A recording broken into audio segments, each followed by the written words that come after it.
Andrew Urquhart with you on the program today, and yeah, I'd like to hope that we'd be okay, but actually some of the outcomes, particularly from a health point of view, depends on the choices that we make.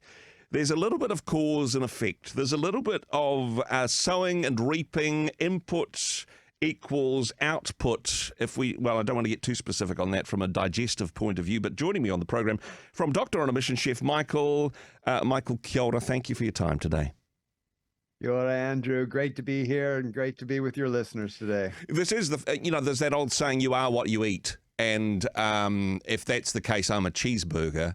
But sorry to confess on air, but actually the food that we eat and the choices that we make, that does have a direct impact on our health outcomes, right? Oh, very much so. I mean, food is medicine or food is poison. And specifically for us, we're looking at brain health. Yep. So normally people think about this has got to do with the neck down, but we Yep. need to understand how it affects our brain health. I mean, and what can happen there. That is a key part of it as well. But in terms of the sorts of things that we need to get right here, look, if we could see the consequences of the actions that we take, it would be easier for us to amend our lifestyles. But we think, that'll never happen to me, or it's only one cheeseburger, how will that hurt? But it's cumulative. It builds up over time, right? Yeah, it's cumulative. It's kind of a concept called the slight edge. I mean, I think I'll give you an analogy. All of us have probably seen somebody we haven't seen for about 5 years, and then we're going to have one of two reactions. We're going to look and go, "Oh, wow, you look fantastic. Wow, you're amazing. You look younger than you did before." Yeah. Or maybe we have the reaction when we see them going, "Ooh. Oh, gosh. Ooh, what happened there?" Now, we're not going to say anything. No, we try and control our visual reaction when we see them, right? Try and be tactful in that regard. But honestly, maybe they're thinking the same about us, right? It could be. I mean, it's just this concept of slight edge, and it goes with our health.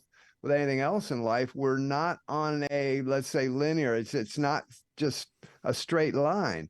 Our health is either slowly dropping off or slowly getting better, and specifically our brain health. How is our brain functioning? Are we 5 years later being, "Oh, I'm forgetting things. I'm not remembering things. I forgot this, forgot that." And we just kind of think, "Oh, well, that's just the way it is." But that is not the way it should be. And we need to be staying strong in our brain health. The other thing is, until we have those meetings up with people who are our age and look ancient, we tend to think of ourselves as, I just feel like I did when I was 18, and I got away with a whole bunch of stuff when I was 18. But for some of us, and I put myself firmly in this category, I'm not in the spring season of my life anymore. In fact, it's well beyond late summer. Winter is coming, to quote a phrase. Actually, the choices that I've made previous in my life, we're starting to reap some of those consequences, but not too late to change the pattern and perhaps adapt to the season of life that we're in? Oh, definitely not. Definitely not. I mean, we can always make those changes and adapt and correct things. We can reverse things. We do know now that there's a lot we can do to reverse the direction of what could possibly be going on, physical health, brain health. And so it's never too late. We never want to think, "Oh, it's too late." Yeah. There's things we can do. We can get it back. We've heard many times people, quitting smoking after decades of smoking or alcohol or whatever it may be. Same thing with our diet or nutrition. We can get it right. We can make changes. We can be that person when somebody sees us 5 years later going, "Wow, you look younger than the last time I saw you, and it's been 5 years." And that's what can happen. And hey, memory is a part of that as well. And it is one of those signs that perhaps we're not quite as sharp as we used to be. And for a lot of people, they go, "Oh, well, that's just getting old. That's just nature having its way. This is something which is inevitable." The work that you and Dr. Isabel do, pushing back against this lie of the enemy, really, to say that okay, well, this is just how it is. There's nothing you can do about it. Certainly, there are some things that you can do, not only to change that outcome, but to reverse some of those outcomes. Yes, and it is a myth. We should, at our last breath here on earth, our brain should be functioning strongly, just as it was hopefully when we were 25. Yeah. well, we should be functioning well. And there's many, many contributors we need to look at it, and it's all lifestyle factors. When we look at cognitive decline, basically our brain health as we go through life, we now know through research of decades that 95% of what's going on is lifestyle factors, everything around our daily habits. And a lot of times we think, oh, it's just genetic. That's just what's going to happen to me. No, that's not. That's only been shown to be 5%. So for almost everybody, there's factors that we can do. There's lifestyle changes that we can apply, everything from exercise to diet to noticing toxicity and different things going on in our lives that we can apply and make work. And especially sleep is another biggie too. Yeah, certainly. And hey, all of this stuff is unpacked, the work that you and Dr. Isabel do with Dr. on a Mission. Basically applying the principles learned by a guy called Dr. Dale Bredesen. And we've talked about this guy beforehand, but a special opportunity for listeners in the Hawke's Bay to go a little bit deeper into this story, a special screening of a documentary, and the thing I'm kind of excited about, Michael Bublé coming to the Hawke's Bay, but not in the way you expect, perhaps.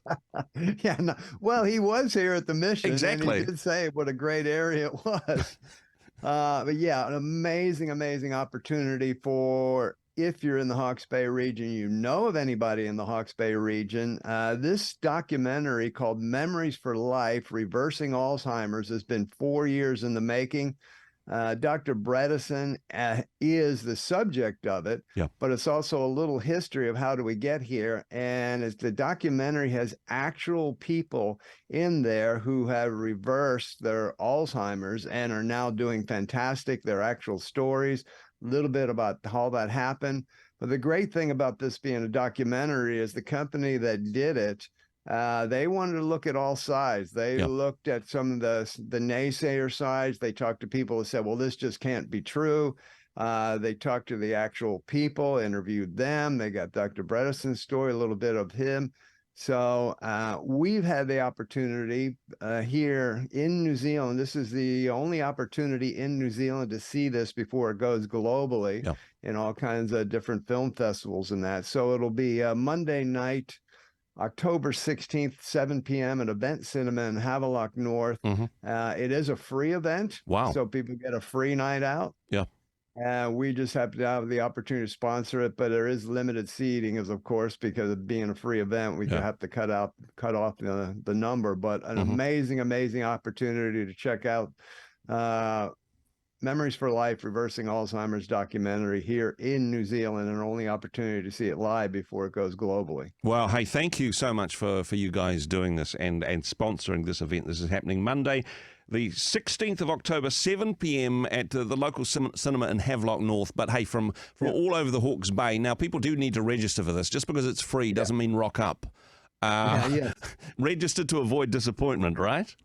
Yes. And the best way I can say it here on the air is you go to Eventbrite. That's EVENTBRITE, eventbrite.co.nz.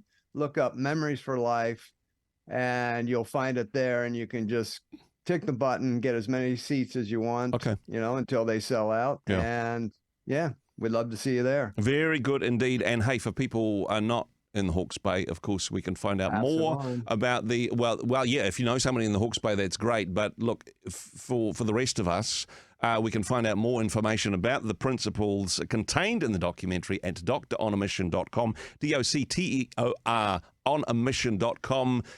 Michael, thank you so much for the work that you and Isabel do. Thank you so much for joining us today. Thank you for having me, Andrew. I really appreciate that.